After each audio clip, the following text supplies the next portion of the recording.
আসসালামু আলাইকুম। Welcome back to my new video. আজকে বিকেলে হঠাৎ সাফওয়ান বলল, বাবা আমি নানু বাড়ি যাব। যেই কথা সেই কাজ। ছেলের কথা মতো আমরা বেরিয়ে পড়লাম তার নানু বাড়ির উদ্দেশ্যে।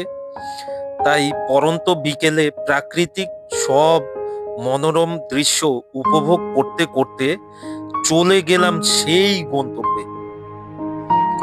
আর এটা যেন শহরের যান্ত্রিক জীবন থেকে বেরিয়ে এক টুকরো প্রশান্তির স্পর্শ।